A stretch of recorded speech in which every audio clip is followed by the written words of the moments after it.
नमस्कार मित्रांनो, तर आज आपण पाहणार आहोत एक छोटीशी गोष्ट ज्याचं नाव आहे भविष्य. एका गावात एक ज्योतिषी राहत असे. हुशार पण गरीब होता. त्याचा ज्योतिषाचा अभ्यास इतका दांडगा होता की त्याच्या गणिताप्रमाणे जणू नियती घडवलेली असावी. पण नशीब कोणाला कुठे घेऊन जाईल त्याचा नेम नाही. एके दिवशी त्याच्या बायकोबरोबर त्याचे जोरात भांडण झाले. बायकोने त्याला सांगितले की आज घरी काहीतरी खायला घेऊन या, नाहीतर घरी येऊ नका. हा बिचारा कोठे जावे, कोणाला मागावे या विचारात होता. तितक्यात त्याला सुचले की या देशाच्या राजाकडे जावे आणि त्याला भविष्य सांगावे.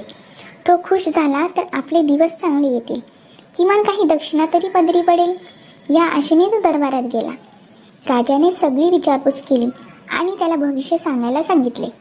ज्योतिषाने गणित मांडले आणि त्याचा चेहरा एकदम पडला. राजा अचंबित झाला. आता हसतमुखाने भविष्याविषयी बोलणारा हा माणूस एकदम का उदास झाला. त्याने आदेश दिला की जे आहे ते खरे सांग.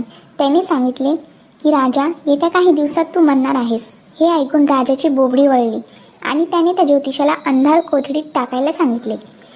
मदत राहिली बाजूला, पण नशीब अंधार कोठडी आली. याला काही दिवस उलटले आणि एका सरदाराला यात ज्योतिषाची काही चूक नाही हे जाणवले आणि तो त्याची मदत करायला गेला. सरदारने सांगितले की तू राजाला आता असे भविष्य सांग की तू खुश होईल. ज्योतिषी राजाच्या परवानगीने पुन्हा दरबारात गेला आणि त्याने गणित मांडले. त्याने राजाला सांगितले की राजा, मला तुझा आणि तुझ्या राज्याचा उज्ज्वल भविष्य काळ दिसत आहे.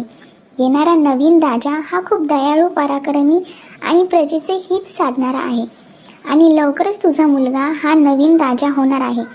हे आपल्या मुलाचे कौतुक ऐकून राजा खुश झाला आणि त्याने त्या ज्योतिषाचा सन्मान करून त्याला भरपूर दक्षिणा दिली.